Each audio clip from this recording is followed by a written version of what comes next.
The hall fell silent, yet the air was alive with tension. A single question could ignite the past or bury it forever.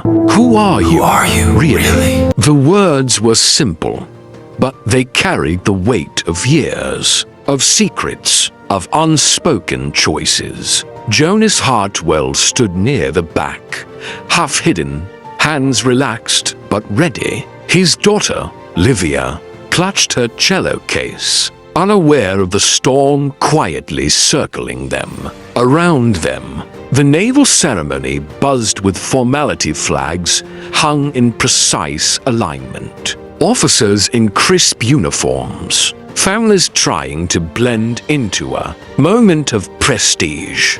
A sharp laugh echoed from the front. Admiral Elara Voss, commanding and magnetic at 43, spoke with the kind of authority that made a room bend toward her. She was telling a story, her words measured and precise, yet warm enough to draw chuckles. And then her gaze found him a man in a worn jacket, standing with quiet poise, as though he didn't belong but somehow owned the space.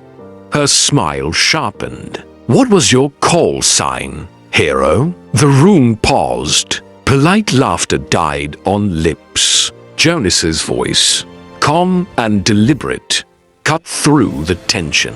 "Night Wraith." Silence followed, heavy and immediate, like the calm after a storm.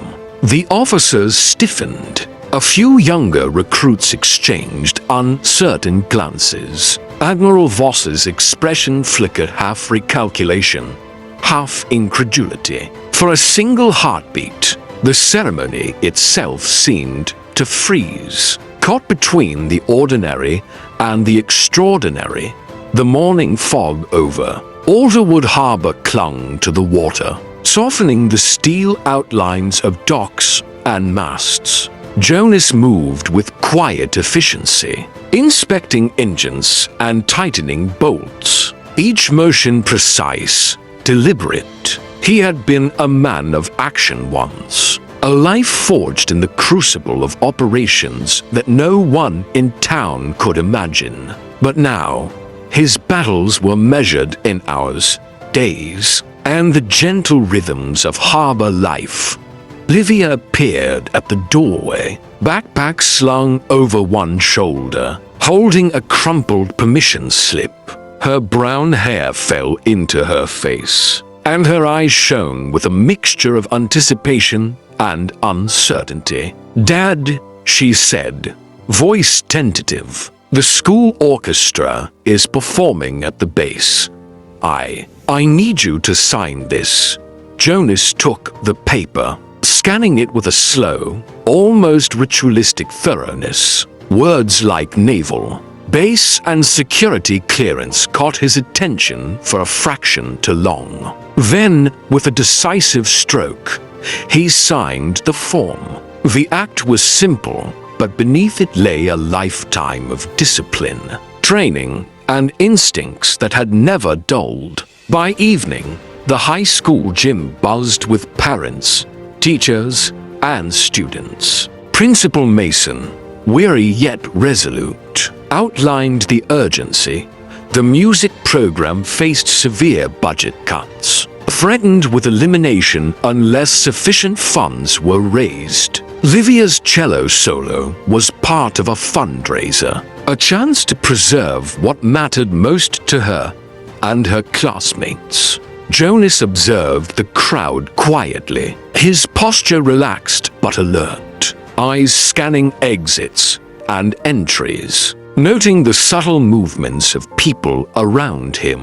Most saw a single dad, dedicated, quiet, but Audrey Collins, the orchestra assistant and perceptive observer, noticed the way his eyes swept the room, how his stance betrayed an understanding of danger few would question. As night fell, Jonas stood by the harbor window, looking out at the darkened water. The naval lights blinked like distant stars reflected in black glass. Livia was asleep upstairs, unaware of the weight her father carried silently every day. His mind traced old operations, choices made, and lives saved and lost. For her, he would step back into a world he had left behind. For her, he would face the past, just this once. The morning of the school trip arrived with an eerie stillness.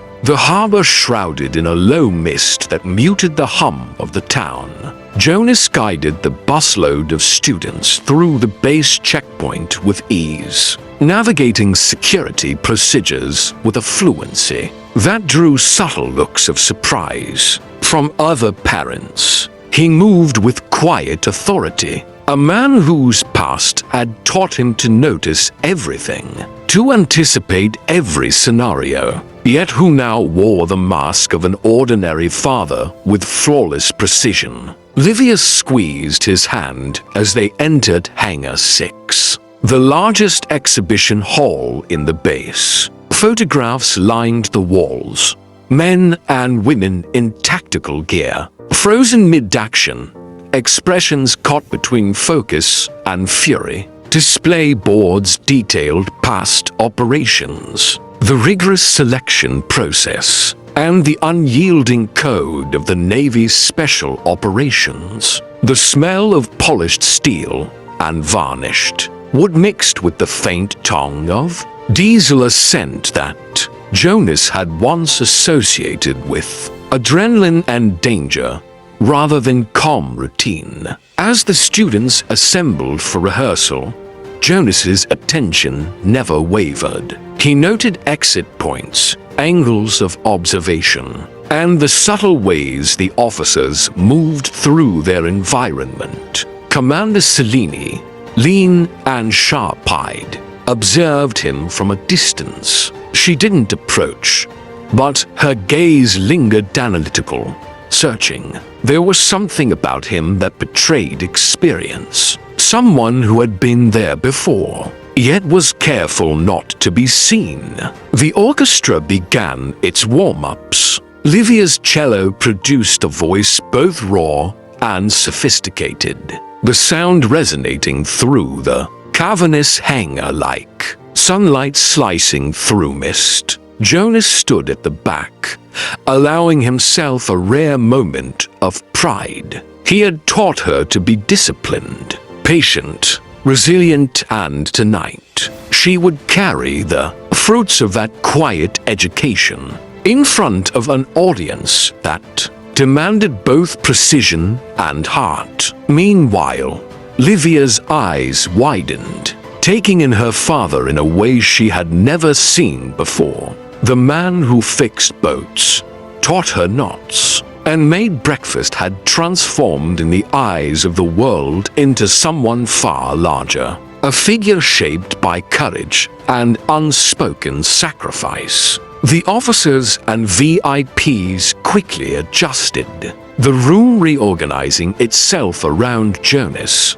The balance of authority, the invisible hierarchy, had shifted, yet he remained calm, his presence neither seeking praise nor acknowledgement. For him, the moment was for Livia father's duty intersecting with a shadowed past. The hum of the hangar seemed to fade, leaving only the sound of Jonas's voice echoing in the minds of everyone present. Night Wraith, Admiral Ilara Voss's composed smile wavered. For a fraction of a second, the room existed outside time. Officers froze mid-step, parents blinked, and even Livia seemed suspended, her cello case trembling in her grip. The name carried weight of missions, sacrifice, and lives that had been hidden in plain sight. Voss's eyes narrowed slightly, calculating. "You still have mementos?" she asked, careful, almost hesitant. Jonas reached into his jacket and produced a single, worn medallion, its edges smoothed by years of handling. He placed it into her hand with no ceremony. She turned it over slowly, tracing the engravings that confirmed what she had suspected but had never encountered face to face. This was a man whose actions had altered the course of classified operations. The officers nearby instinctively straightened. The shift in authority was subtle but unmistakable. Voss recovered quickly,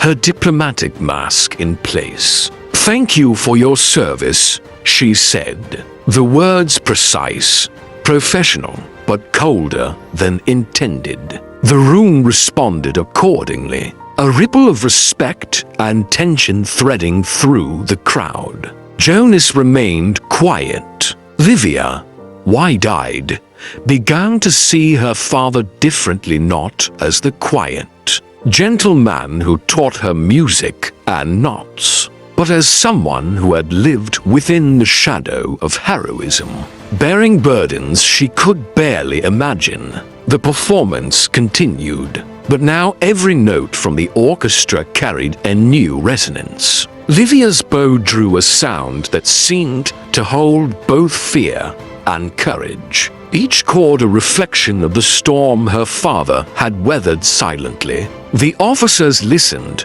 riveted, some closing their eyes, as the music bridged the space between past and present. Afterward, as the students gathered their instruments, Voss approached Jonas again. Her voice was softer, a careful mix of authority and curiosity. "Tell me, how did you survive what I only read in the files?" Jonas's gaze remained steady. "We followed the mission as best we could," he said, choosing his words with care. "I made decisions others wouldn't have. Some cost lives, others saved them. All of it is on me." A hush settled over the hangar. Commander Cellini stepped closer, her presence both protective and professional. She asked quietly, "Sir, can we discuss the details somewhere secure?"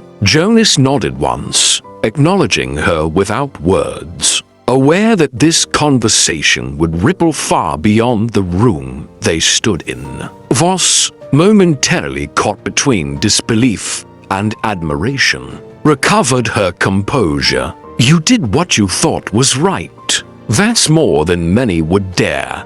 She let the words hang, both a compliment and a challenge, her gaze sharp as she measured the man before her. Jonas turned to Livia, who finally exhaled, gripping his hand tightly. "Dad, you were always hiding all this from me," she whispered, her voice trembling but steady. He nodded, a quiet acknowledgement of the years he had protected her from the truth. For Jonas, the moment was not about recognition or glory. It was about truth, and about finally letting Livia see him fully. The room had shifted.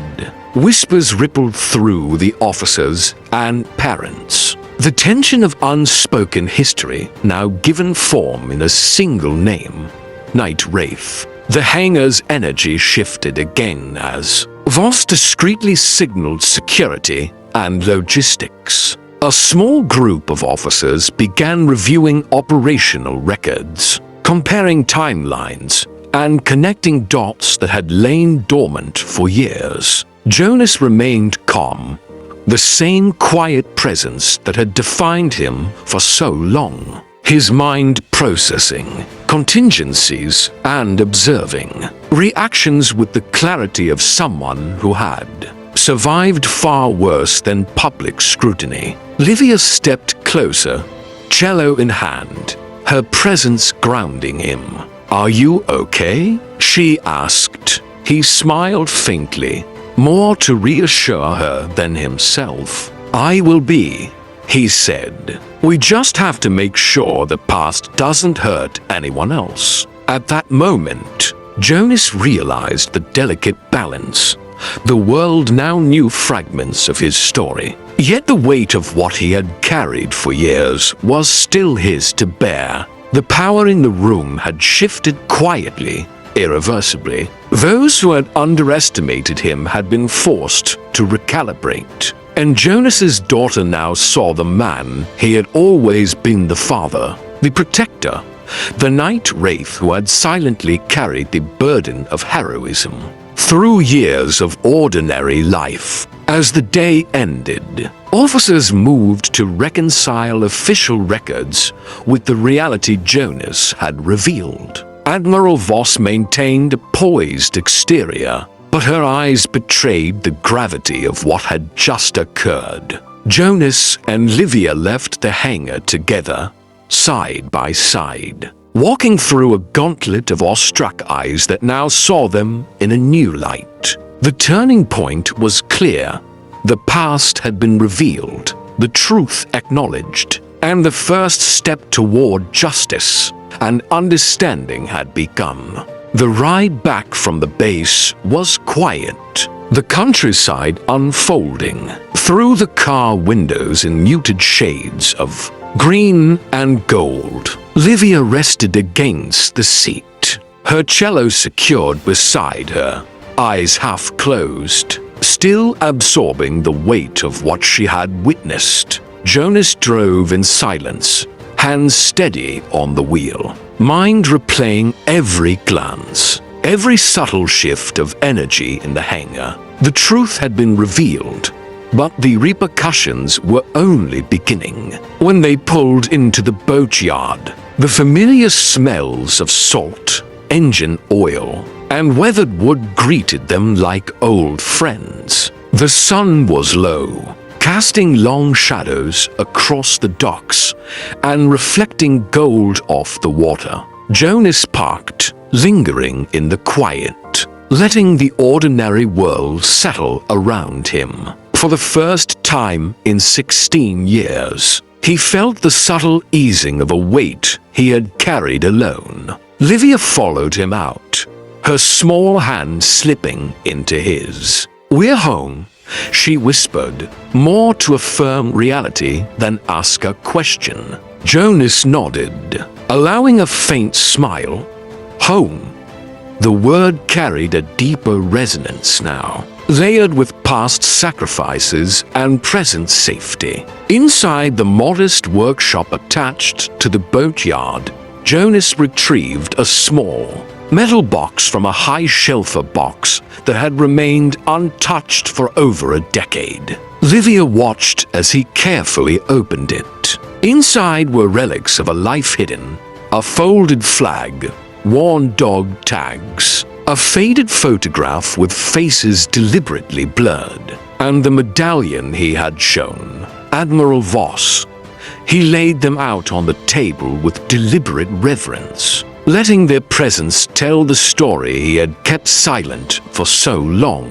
The mission he began, his voice measured, was never simple. We were supposed to extract a high-value target, but it went sideways. I had to make choices no one else could. Choices that saved lives but cost others.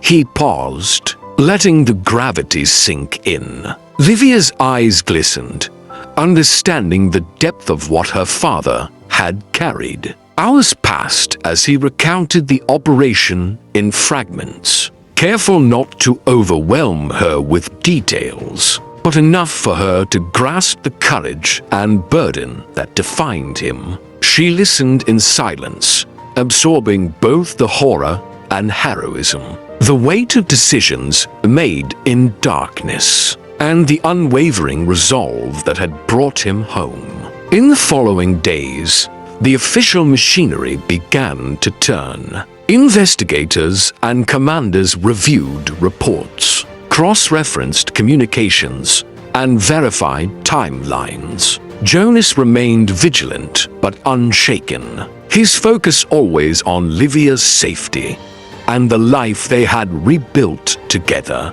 Letters of acknowledgement and formal corrections of records trickled in, restoring honor to those who had been misrepresented, and finally recognizing the actions of the man, known only as Knight Wraith, Back at school, Livia returned to her music room. Her cello no longer a shield but a conduit. She practiced with renewed confidence, the notes carrying both sorrow and triumph, echoing the journey she had shared with her father. Jonas visited, sitting quietly in the back of the room, offering guidance when needed, teaching her to breathe through tension, to let her hands move as if they carried the truth itself. Evenings were spent at the docks, watching the sun dip below the horizon, painting the harbor in shades of copper and gold.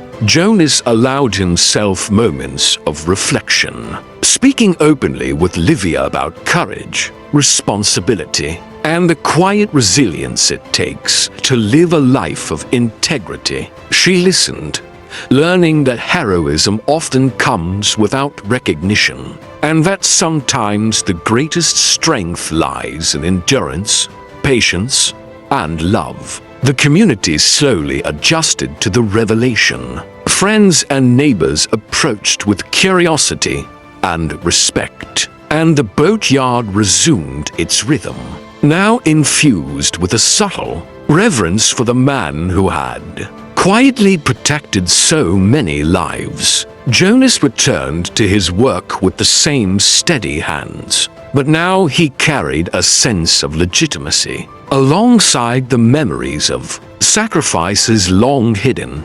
One evening, as the sun set and the tide whispered against the docks, Jonas and Livia stood shoulder to shoulder. She held her cello, not playing, simply present. "Do you think it's over?" she asked softly. Jonas looked out over the water, letting the calm of the harbor reach him. "Over? No. But for the first time in a long time. Manageable," he replied. His eyes met hers, and they shared a silent understanding. The past had shaped them, but it no longer defined the limits of their lives. Somewhere in Washington, the formal investigation continued, while others quietly recognized the truth. Admiral Voss remained under scrutiny. Her decisions weighed against the actions of those who had lived in the shadows. Jonas did not concern himself with retribution. His focus was the present, the life he had rebuilt, and the daughter who now saw him fully. As night fell, the harbor reflected a sky scattered with stars, a mirror of both loss and hope. Jonas and Livia lingered at the edge of the pier, mugs of coffee in hand, letting the gentle sounds of the water fill the space between them. "You're not a ghost anymore," Livia said, smiling. "No," Jonas replied, feeling a long-forgotten warmth bloom in his chest. "Just a man, finally home." And in that quiet, golden moment, the harbor, the boatyard, and the bond between father and daughter bore witness to a life reclaimed, a past reconciled, and the enduring power of truth, courage, and love. Weeks had passed since the revelations at the naval base. Life at the boatyard had returned to its familiar rhythm.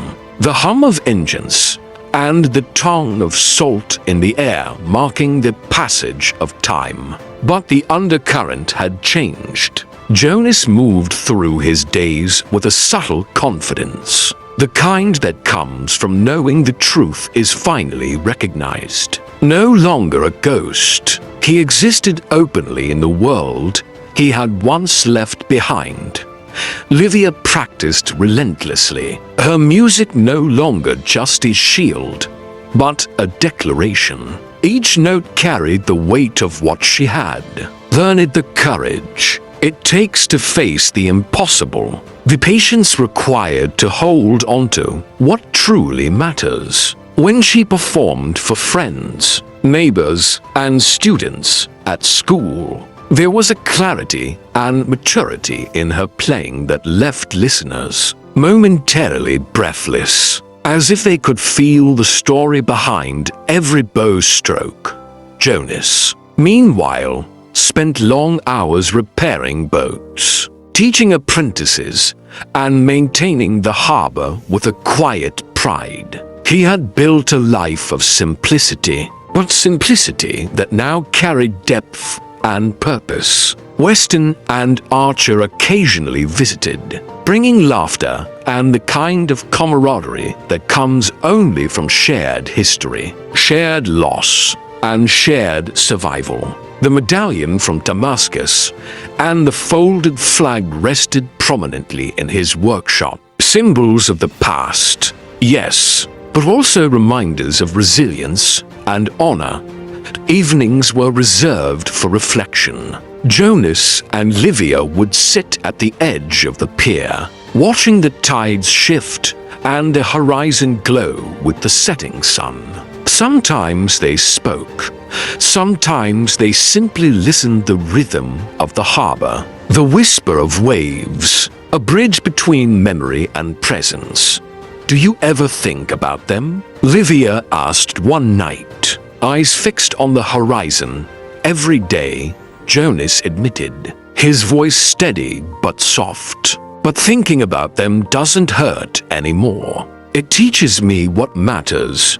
The world beyond West Haven also adjusted. Formal recognition of Jonas's past and the correction of misrepresented records gave families peace. Medal ceremonies and acknowledgements were quiet but meaningful, offered in person and through letters of gratitude. Names once shrouded in silence were now celebrated, and the truth finally allowed others to honor the sacrifices that had been obscured for too long. Admiral Voss, now under formal review, faced scrutiny in offices far from West Haven. Her choices, once hidden behind protocol and ambition, were examined with clarity. Jonas did not dwell on this. His concern had always been to protect Livia and preserve the integrity of what had been sacrificed. Justice, if it came, would be measured in truths, not vengeance. Life settled into its new cadence. Mornings began with shared coffee, late afternoons with music, and weekends with laughter echoing across the harbor. The bond between father and daughter deepened, strengthened by shared history and newfound transparency. Jonas taught Livia more than music. He taught patience, strategy, courage, and the delicate balance between action and restraint. She learned that true strength often manifests quietly, in decisions no one sees but the heart of the person, making them one particularly golden evening. Jonas watched Livia pack up her cello after a long practice. She lingered by the dock, eyes scanning the horizon, as if taking in the full scope of what she now understood about life, love, and legacy. Jonas approached quietly, standing beside her. "You think you're ready for whatever comes next?" he asked softly. She smiled, her gaze steady. "I think I am, because I know where I come from, and I know who I have beside me." Jonas nodded, feeling an unfamiliar lightness. The weight he had carried for 16 years, the ghosts, the silence, the unspoken burdens had not disappeared entirely, but it had shifted. Now, it fueled presence, awareness, and connection rather than secrecy and isolation. As dusk faded into night, the harbor lights flickered to life, mirrored in the calm waters. The boatyard buzzed faintly with life engines, laughter, and the quiet hum of routine. Jonas and Livia remained on the pier, two silhouettes against the glow, sharing a moment of profound stillness. "You're finally free," Livia said, nudging him gently.